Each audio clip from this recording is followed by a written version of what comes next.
करुणामयी कृपामयी लाडली की अहेतुकी दया से, दुलार से हमें भजन करने का मार्ग मिला है। सबसे बड़ी कृपा यही है। बड़े बड़े भगवत प्रेमी महापुरुषों ने अपने हृदय के अनुभव की बात कही कि यदि श्री भगवान तुम्हें सत्संग दे दे और तुम्हारी ये समझ में आ जाए कि नाम जप करना हमारे जीवन का परम लाभ है, तो फिर ये समझ लो कि भगवान के पास इससे कीमती वस्तु नहीं है जो आपको दे दे। यहां से लेकर के नीचे के 7 लोक, ऊपर के 7 लोक, ये सब भगवान की माया में संकल्प से बना हुआ है। इसमें कुछ भी स्थायी नहीं, सब परिवर्तनशील है। आ ब्रह्म स्तंभ पर्यंतम सर्वम मायामयम जगत सत्यम सत्यम पुनः सत्यम हरिर नामैव केवलम। सत्य है पुनः कहता हूं सत्य है, तो केवल हरिनाम भगवन नाम सत्य है।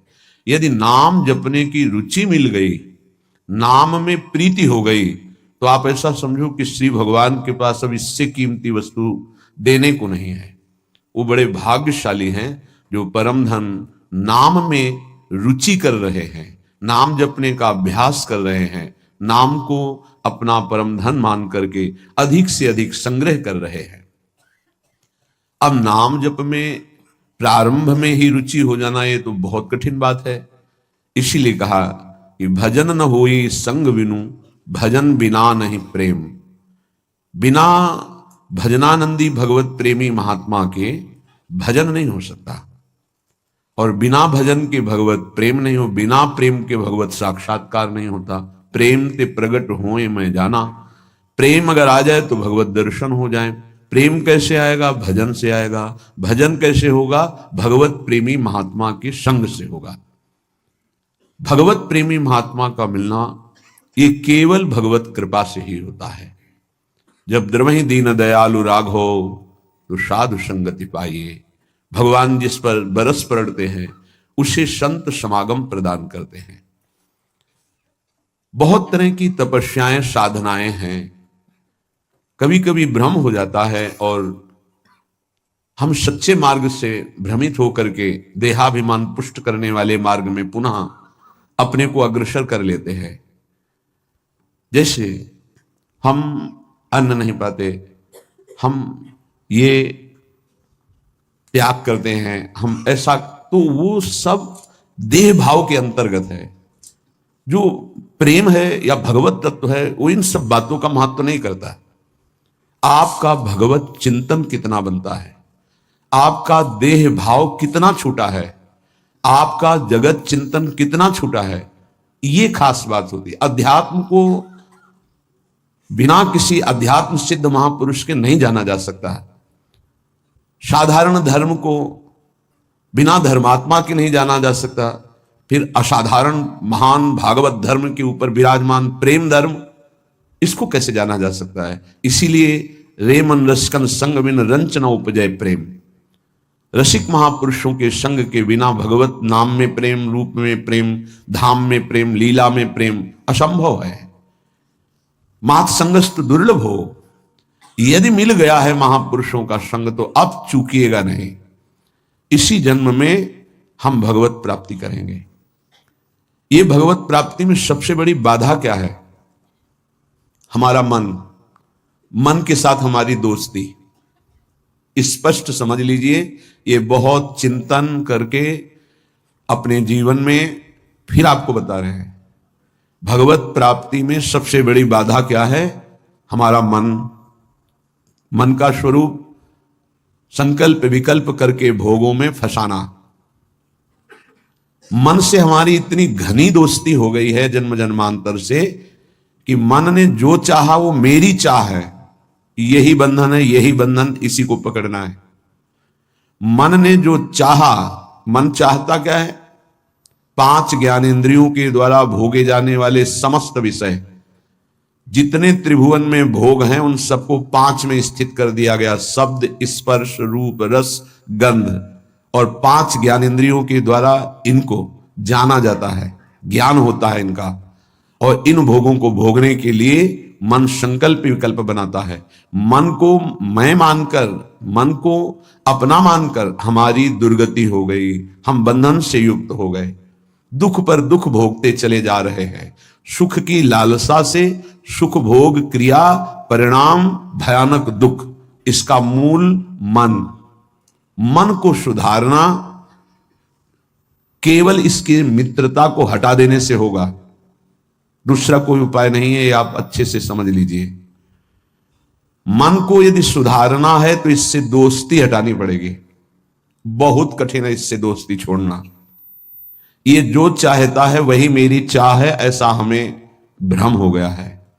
ये अशांत तो हम अशांत, ये शांत तो हम शांत, ये भोगों में तो हमें चाहिए भोग, मैं भोगता। बड़ा विचित्र ये बंधन हो गया है। अगर समझ पा रहे हो, मन की दोस्ती, मन में तन्मयता, मन में अपनापन, यही हमारी मन की गुलामी का मुख्य कारण है, यही बंधन है। जब तक हम मन से दोस्ती नहीं हटा देंगे, मन में तदात्मता जो हो गई उससे नहीं हटाएंगे, अपनापन जो हो गया उसको नहीं हटाएंगे, तब तक इस पर शासन नहीं कर पाएंगे। जब तक मन को अधीन नहीं कर पाएंगे तब तक भजन नहीं हो सकता।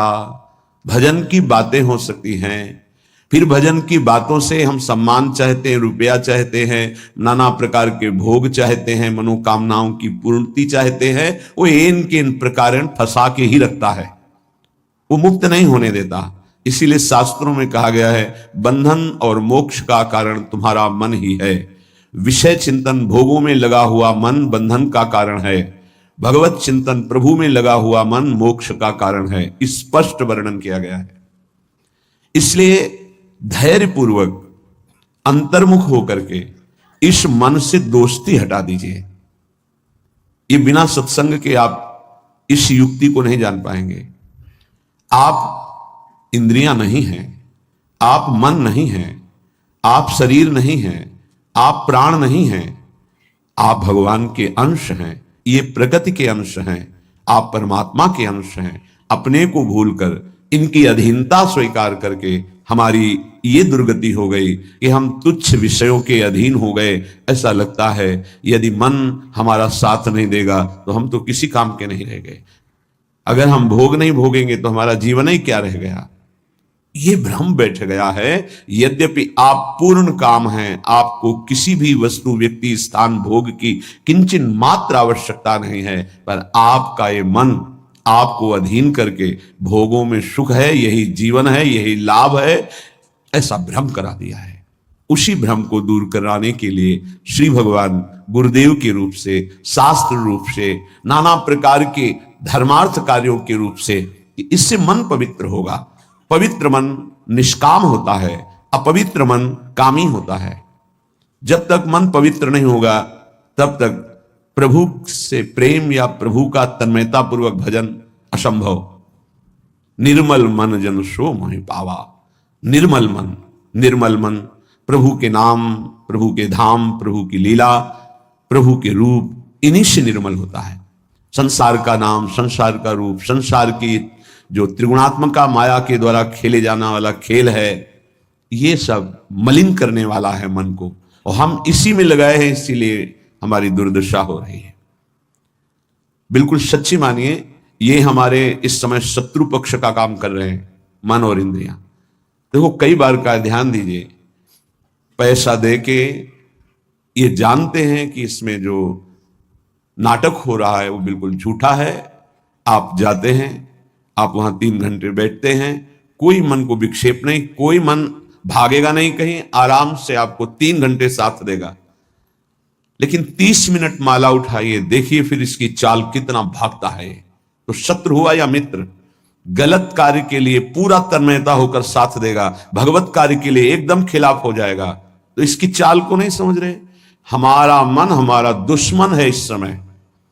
इससे हमारी मित्रता का मतलब है बंधन, मित्रता का मतलब है सर्वनाश।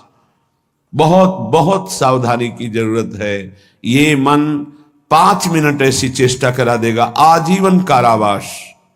कुछ क्षण ऐसी चेष्टा करा देगा, फांसी की सजा। कुछ क्षण ऐसे पाप करा देगा, नहीं कोई जानेगा, तो अंदर से भयानक रोगों की उत्पत्ति, अशांति, हृदय का हर समय दाह युक्त होकर जलना, बहुत प्रकार से कष्ट ही कष्ट देने वाला है। दुख योनया, इससे दुख ही प्रकट होता है। इसलिए उपासक अपने आप को और मन को अलग करना सीखे। मन की मांग जो सही है वो पास कर दीजिए, जो गलत है उसको ना कर दीजिए और बहुत जोर से ना कीजिए। नहीं नहीं नहीं, 1000 बार वो आपके सामने पेश करेगा, बड़ा सुख मिलेगा, नहीं। पर हम अंदर से कहीं ना